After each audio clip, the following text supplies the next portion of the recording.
we're at home for the holidays, oftentimes, as you know, family, we love them, but they can drive us crazy. You want to get out there. You want to do some different things. Hey, I don't know, maybe you want to go to a movie. Well, Thomas Rongen has got you covered here. New movie is out now in theaters. You can find it all over the place. Next Goal Wins out this year. Like I said, Michael Fassbender playing the great Thomas Rongen. So first off, in general, I know you've done a lot of press. I'm sure you've been asked this question and other questions time and time again. How does it feel, my friend, to be on the big screen, as it were? This is a pretty badass, surreal moment. Like, we've all sit around one point in time and just playing in a movie. It never will happen. Well, in my case, Michael effing Fassbender or Magneto or Inglourious Basterds or what was the guy from Apple? He got nominated for an Oscar when he played Mr. Jobs so well. And the interesting thing, Lex, I spoke to him yesterday actually for a long time about a lot of things, including his racing, which he loves. And by the way, he does a pretty good Thomas Rongen, I must say.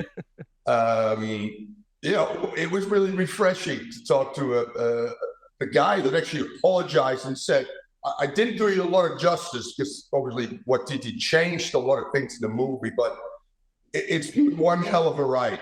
And in particular, because the strike. So I did all the heavy lifting, in terms of when it came to Fassbender, Berlin, LA, Toronto with what Titi till about a week ago, the Hollywood stars were able to do the red carpet and interviews again. But you're right, it's been it's been fun.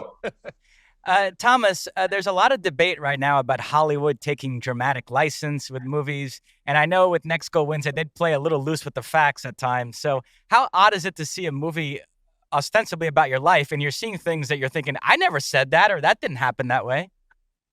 Yeah, I'm telling you, that was a tough moment for me when I saw the movie first about 2 months ago, all alone in a big-ass theater.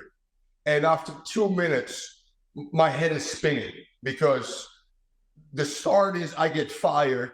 And part of the firing squad is my wife, who has a relationship with the president of American Samoa. Well, I was still happily married, so that spun me around. Then Fassbender is an alcoholic. I like a bevy, but Lex knows if they turn him into a chain smoker, fair enough. I'm not emotionally intelligent. I've become emotionally intelligent due to these beautiful people from Polynesia, but I have social intelligence. And the Dutchies, especially in downtown, the red light district where I come from, we embrace anybody.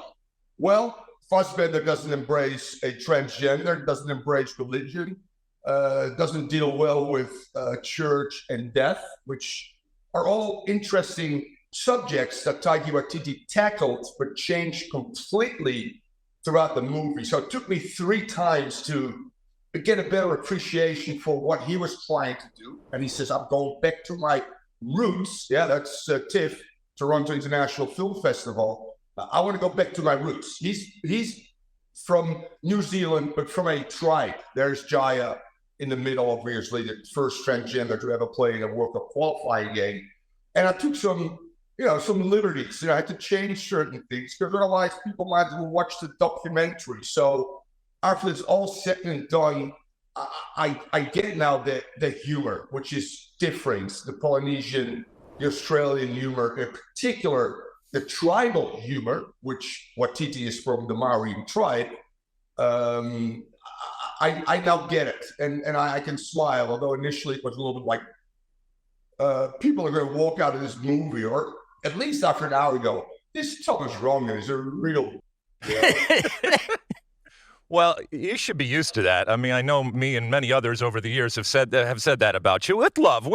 Hey, listen. Let's talk a little bit about the true story, which is just as amazing as anything that Hollywood is going to come up with. And you mentioned the documentary in 2014. And for those that don't know the story, I'm not giving anything away here, but Thomas Rongen finds himself coaching American Samoa ranked at the bottom of the rankings. A history of failure.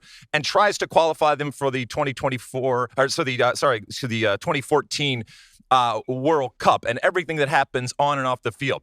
Can you take our watchers and listeners through as to how did you find yourself even in that position? Is there an agent involved? Are you just working the phones? Do you walking through the airport or something like that? How do you get over there? I was coaching I was going into my fourth cycle with the under-20s. I've gone to the World Cup in 2003, 2007, 2009. And at the end of 2010, when I still was the under-20 coach, as you know, like as coaches of national teams, even youth national teams, you get your players for X amount of weeks throughout the year to prep friendlies, qualifying, hopefully get to the World Cup. So I had some downtime. And Sunil Gulati called me late 2010 and said, we have a territory called American Samoa who's looking for some technical help.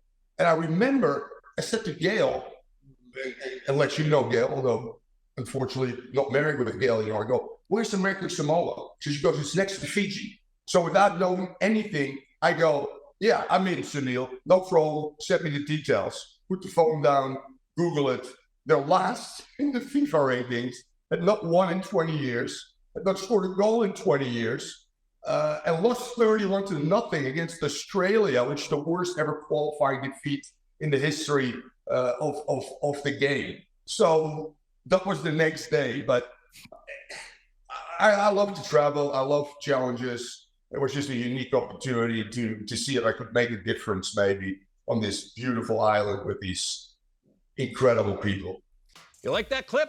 Well, my State of the Union podcast drops twice a week right here on my very own YouTube page. The only way to stay up to date is to hit that subscribe button down below. Size the day, and see you soon.